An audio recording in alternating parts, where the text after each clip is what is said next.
नमस्कार दोस्तों, आपके अपने चैनल हमारे संस्कार में आपका बहुत बहुत स्वागत है। जेठ का महीना आमतौर पर सूर्य भगवान को समर्पित होता है। इस महीने में सूर्य देव की उपासना करना, व्रत रखना और पूजा करना, विधि विधान से उनकी आराधना करना बहुत ही फलदायी माना जाता है। तो चलिए हम आपको जानकारी देते हैं सूर्य मंत्रों के बारे में। जपा कुसुम संकाशम काश्यपेयम महाधुतिम तमो अरिम सर्वपापघ्नं प्रणतो अस्मि दिवाकरम। ओम सूर्याय नमः। ओम घृणी सूर्याय नमः। सूर्य मंत्रों में से आप किसी भी एक को अपनी श्रद्धा अनुसार जाप कर सकते हैं। इन मंत्रों के जप कम से कम 7000 बार किया जाना चाहिए। इसके लिए आपको संकल्प लेकर रोजाना मंत्र जप करने की संख्या तय करनी चाहिए और यह भी निश्चित करना चाहिए कि आपको इस मंत्र का 7000 बार जप कितने दिन के अंदर पूरा कर लेना है। आप चाहें तो इनका जप एक हफ्ते में, 15 या 20 दिन में भी कर सकते हैं। यह पूरी तरह से आपकी श्रद्धा और आपके समय पर निर्भर करता है। आज हम आपके लिए लेकर आए हैं जेठ माह में पढ़ी जाने वाली कथा नंबर 1। जेठ मास में आप शुरू से लेकर आखिर तक के अध्याय इसी तरह हमारे साथ हमारे चैनल के साथ रहकर सुन सकेंगे। आज के महात्म्य के अंत में हम श्री सूर्य चालीसा का पाठ भी सुनेंगे। जेठ का महीना सूर्य देव को समर्पित होता है। ऐसे में इस महीने में हर दिन सुबह सूर्योदय से पहले उठकर अपने दिन के कामों से निवृत्त होकर स्नान करने के बाद सूर्य देवता को जल अर्पित करने से सभी प्रकार के दुख और कष्ट दूर हो जाते हैं। सूर्य देव की कृपा से समाज में मान सम्मान भी मिलता है और शरीर भी स्वस्थ और निरोगी बना रहता है। तो चलिए आज हम सुनाते हैं आपको जेठ माह में सुनी जाने वाली कथा नंबर 1। महात्म्य के अनुसार एक बार भगवान साकृति आदित्य लोक में गई। आदित्य लोक में भगवान सूर्य नारायण वास करते हैं। वहाँ सूर्य नारायण को प्रणाम करके उन्होंने चक्षुन्मति विद्या के द्वारा उनकी स्तुति की। उन्होंने स्तुति इस प्रकार की, चक्षु इंद्र के प्रकाशक भगवान श्री सूर्य नारायण को नमस्कार है। आकाश में विचरण करने वाले सूर्य नारायण को नमस्कार है। महासेन अर्थात सहस्त्र किरणों की भारी सेना वाले भगवान श्री सूर्य नारायण को नमस्कार है। तमोगुण रूप में भगवान सूर्य नारायण को नमस्कार है। रजोगुण रूप में भगवान सूर्य नारायण को नमस्कार है। सत्वगुण रूप में भगवान सूर्य नारायण को नमस्कार है।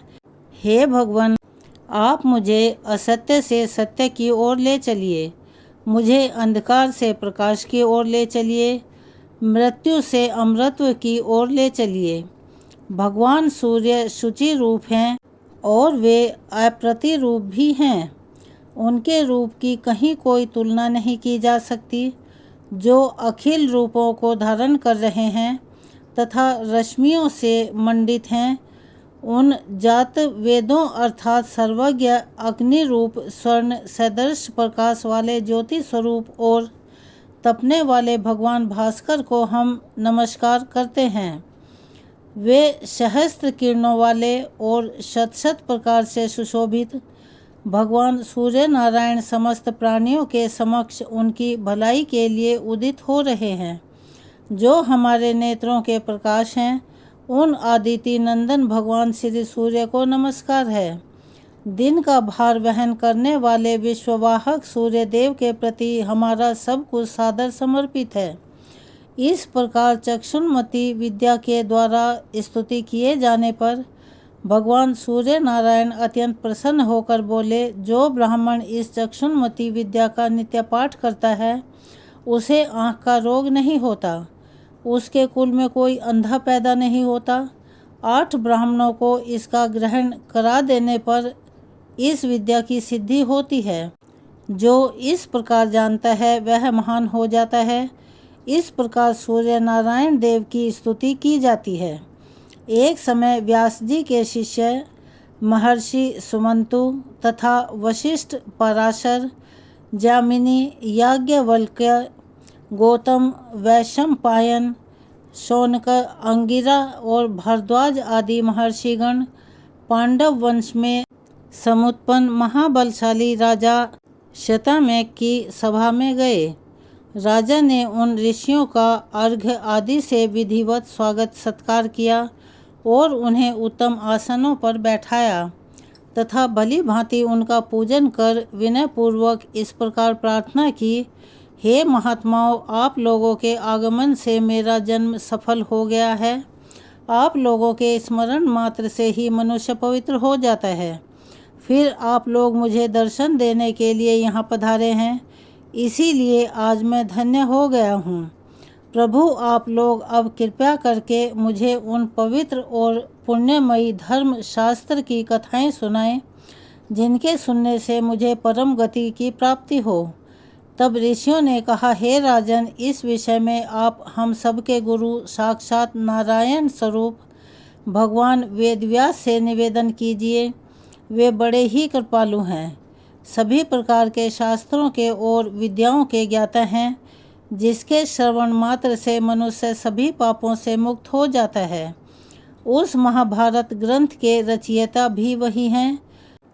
राजा शतानिक ने ऋषियों के कहे अनुसार फिर सभी शास्त्रों के जानने वाले भगवान वेदव्यास से प्रार्थना पूर्वक कहा, हे प्रभु, आप मुझे धर्ममयी पुण्यमयी कथाओं का श्रवण कराएं, जिससे कि मैं पवित्र हो सकूं और इस संसार सागर से मेरा उद्धार भी हो जाए। तब व्यास जी कहने लगे, हे राजन, यह मेरा शिष्य सुमंतु महान तेजस्वी और समस्त शास्त्रों का ज्ञाता है। यह आपकी जिज्ञासा को अवश्य पूर्ण करेगा। मुनियों ने भी इस बात का समर्थन किया। तब राजा शतानिक ने महामुनि सुमंतु से उपदेश करने के लिए प्रार्थना की, हे देवश्रेष्ठ, आप कृपा कर उन पुण्यमयी कथाओं का वर्णन कीजिए, जिनके सुनने से सभी पाप नष्ट हो जाते हैं और शुभ फलों की प्राप्ति होती है। तब महामुनि सुमंतु कहने लगे, हे राजन, धर्मशास्त्र सबको पवित्र करने वाले हैं। उसके सुनने और दूसरों को सुनाने मात्र से मनुष्य सभी पापों, सभी कष्टों से मुक्त हो जाता है। बताओ, तुम्हारी क्या सुनने की इच्छा है? तब राजा शतानिक ने कहा, हे ब्राह्मण देव, वे कौन से धर्मशास्त्र हैं जिसके सुनने और सुनाने से मनुष्य सभी पापों से मुक्त हो जाता है? सुमंतु मुनि कहने लगे, राजन, मनु, विष्णु, यम, अंगिरा, वशिष्ठ, दक्ष, समर्थ, शतानिक, पराशर, आपस्तंभ, उसाना, कात्यायन, बृहस्पति, गौतम, शंख लिखित, हरि तथा अत्रि आदि ऋषियों द्वारा रचित मनवादी बहुत से धर्मशास्त्र हैं। इन धर्मशास्त्रों को सुनकर और उनके रहस्यों को भली भांति हृदय में आत्मसात कर मनुष्य देवलोक में जाकर परम आनंद को प्राप्त करता है, इसमें कोई संदेह नहीं है। तब शतानिक ने कहा, हे प्रभु, जिन धर्मशास्त्रों को आपने कहा है, इन्हें मैंने सुना है। अब इन्हें पुनः सुनने की इच्छा नहीं है। कृपा कर आप चारों वर्णों के कल्याण के लिए जो उपयुक्त धर्मशास्त्र हो, उसे ही मुझे बतलाएं। तब सुमंतु मुनि कहने लगे, हे महाबाहो, संसार में निमग्न प्राणियों के उद्धार के लिए 18 महापुराण, श्री राम कथा तथा महाभारत आदि सदग्रंथ नौका रूपी साधन माने जाते हैं। 18 महापुराण और 8 प्रकार के व्याकरण को भली भांति समझकर सत्यवती के पुत्र वेदव्यास जी ने महाभारत संहिता की रचना की, जिसके सुनने से मनुष्य ब्रह्म हत्या के पापों से भी मुक्त हो जाता है। इनमें 8 प्रकार के व्याकरण यह हैं: ब्रह्म, ऐन्द्र, याम्य, रौद्र, वायव, वरुण, सावित्य और वैष्णव, याम्यम सावित्र और वैष्णव ब्रह्म, पद्म, विष्णु, शिव, भागवत, नारदीय, मार्कंडेय, अंग, भविष्य, ब्रह्म, वैवर्तलिंग, वराह, स्कंद, वामन, कूर्म, मत्स्य, गरुड़ तथा ब्रह्मांड, यह 18 महापुराण हैं। यह सभी उपकारक हैं। इनमें से आप क्या सुनना चाहते हैं? तब राजा शतानीक ने कहा, हे विप्र, मैंने महाभारत सुनी है, श्री राम कथा भी सुनी है, अन्य पुराणों को भी सुना है।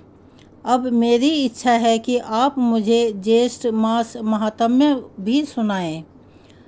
तब सुमंतु मुनि कहने लगे, हे राजन, आपने बहुत उत्तम बात पूछी है। मैं अब आपको ज्येष्ठ महात्म्य की कथाएं सुनाता हूँ, जिनके श्रवण करने से ब्रह्म हत्या आदि बड़े बड़े पाप भी नष्ट हो जाते हैं।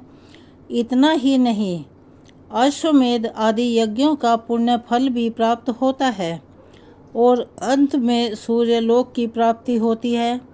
इसमें कोई संदेह नहीं है। यह उत्तम महात्म्य में पहले श्री ब्रह्मा जी के द्वारा कहा गया है। सुमंतु मुनि ने कहा, हे राजन, अब मैं तुम्हें धनवर्धन नामक वैश्य की कथा सुनाता हूँ, जिसने उच्छिष्ट भोजन अर्थात झूठा भोजन किया। उसके बाद उसका क्या परिणाम हुआ, इसे जरा ध्यान से सुनिए। तब सुमंतु मुनि कहने लगे, हे राजन, सतयुग की बात है। पुष्कर क्षेत्र में धन धान्य से संपन्न धनवर्धन नामक एक वैश्य रहता था। वह एक दिन ग्रीष्म ऋतु में मध्याह्न के समय अपने पुत्र तथा बंधु बांधवों के साथ भोजन कर रहा था कि अचानक उसे बाहर से एक करुण स्वर सुनाई दिया। उस स्वर को सुनकर वह दयावश बाहर की ओर भागा, लेकिन जब वह वहां पहुंचा तो वह आवाज़ बंद हो गई। फिर लौटकर उस वैश्य ने पात्र में जो छोड़ा हुआ भोजन था उसे पुनः खा लिया। भोजन करते ही उस वैश्य की मृत्यु हो गई। इसी अपराधवश परलोक में भी उसकी दुर्गति हुई। इसीलिए ऐसा कहा जाता है, हमारे शास्त्रों में वर्णित है कि जो भोजन एक बार हमसे छूट जाए या छोड़ दिया जाए तो उस भोजन को दोबारा ग्रहण नहीं करना चाहिए। अधिक भोजन भी नहीं करना चाहिए। इससे शरीर में अत्यधिक रस की उत्पत्ति होती है, जिससे प्रतिश अर्थात जुकाम, मंदाग्नि, ज्वर आदि अनेक रोग उत्पन्न हो जाते हैं। अजीर्ण हो जाने से स्नान, दान, तप, होम, तर्पण, पूजा आदि कोई भी पुण्य कर्म ठीक से संपन्न नहीं हो पाते। ज़्यादा भोजन करने से अनेकों रोग पैदा होते हैं। उम्र घटती है, लोक में निंदा होती है और अंत में सद्गति भी नहीं होती।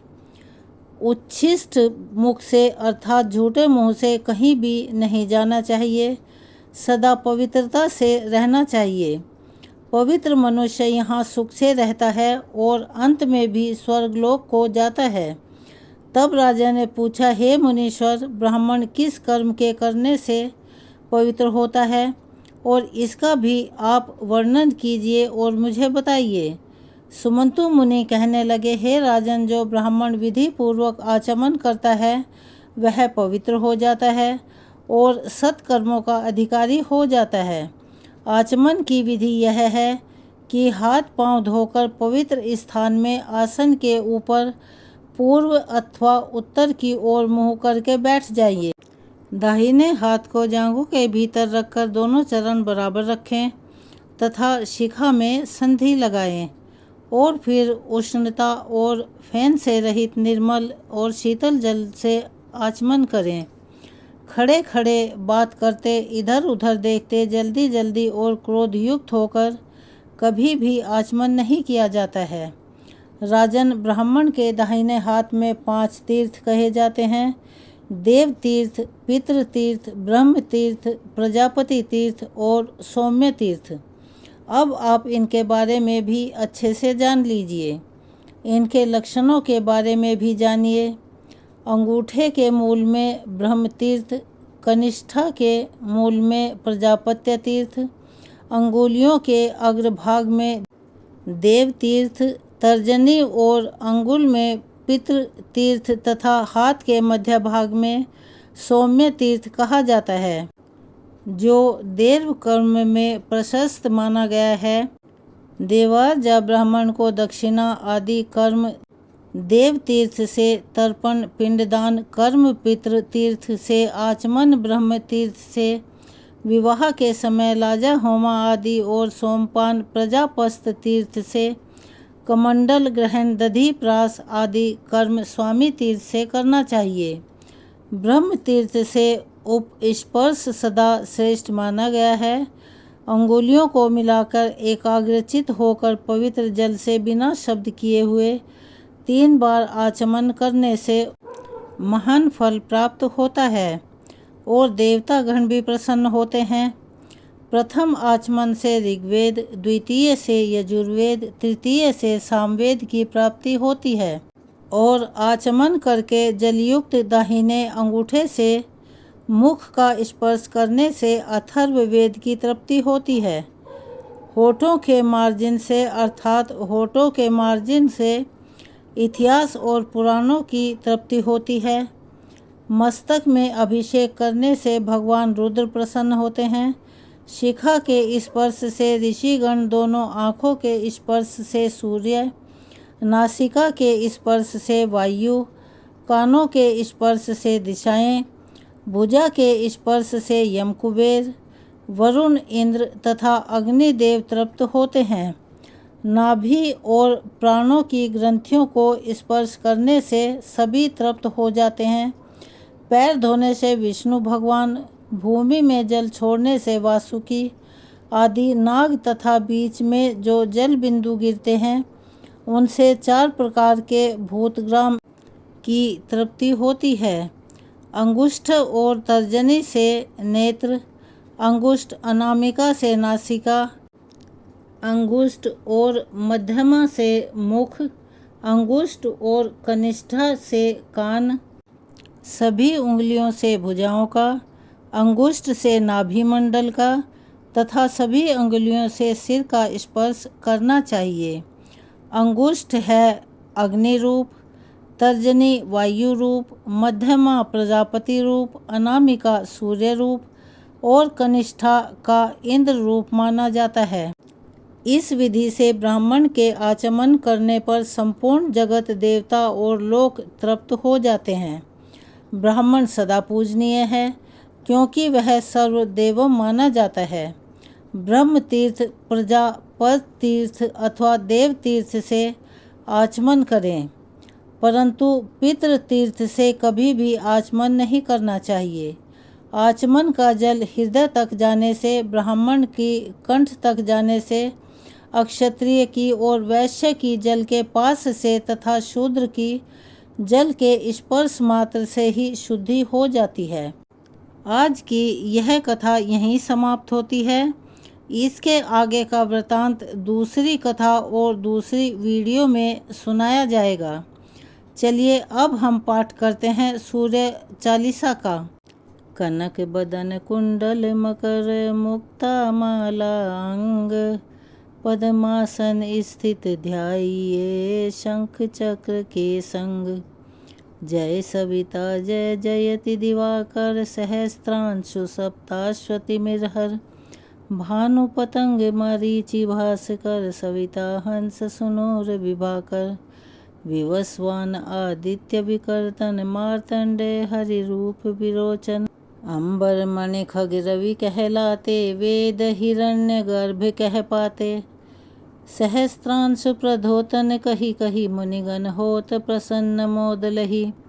अरुण सदृश सारथि मनोहर, हाकत हयम सातास चढ़ी रथ पर। मंडल की महिमा अति न्यारी, तेज रूप केरी बलिहारी। उच्च श्रवा सदर्श है जोते, देखि पुरंदर लज्जित होते। मित्र मारिचि भानु अरुण भास्कर, सविता सूर्य अर्क खग कलिहर। पूषा रवि आदित्य नाम ले, हिरण्य गर्भाय नमः कही के। द्वादश नाम प्रेम सो गावे, मस्तक 12 बार नवावे। चार पदार्थ सो जन पावे, दुख दारिद्र अग पुंज निसावे। नमस्कार को चमत्कार, यह विधि हरिहर को कृपा सार है। सेव भानु तुम ही मन लाई, अष्ट सिद्धि नव निधि ते ही पाई। 12 नाम उच्चारण करते, सहस्त्र जन्म के पातक टरते। उपाख्यान जो करते, तब जन रिपु सो जमल हते। सोते ही छन छन सुत जुत परिवार बढ़तु है, प्रबल मोह को फंड कततु है। अर्क शीश को रक्षा करते, रवि ललाट पर नित्य विहरते। सूर्य नेत्र पर नित्य विराजत, कर्ण देश पर दिन कर छाजत। भानुनासिका वास करहु नित, भास्कर करत सदा मुख को हित। ओंठ रहे पर जन्म हमारे, रसना बीच तीक्ष्ण बस प्यारे। कंठ सुवर्ण रेत की शोभा, तिगमेत जस कांधे सुलोभा। पूषा बाहु मित्र पीठहि पर त्वष्टा वरुण रहम सुउष्ण कर। युगल हाथ पर रक्षा कारण, भानुमान उर सर्म सुउदरचन। बसत नाभि आदित्य मनोहर, कटी महम हंस रहत मन मुदभर। जंघा गोपति सविता बासा, गुप्त दिवाकर करत हुलासा। विवस्वान पद की रखवारी, 12 बसते नित्यतम हारी। सहस्त्रांशु सर्वांग तुम्हारे, रक्षा कवच विचित्र विचारे। अस जो जन जन अपने नमाही, भय जग बीज करहु तेहि नाही। दरिद्र कुष्ठ तेहि कभु न व्यापे, जो जन आपको मन मह जापे।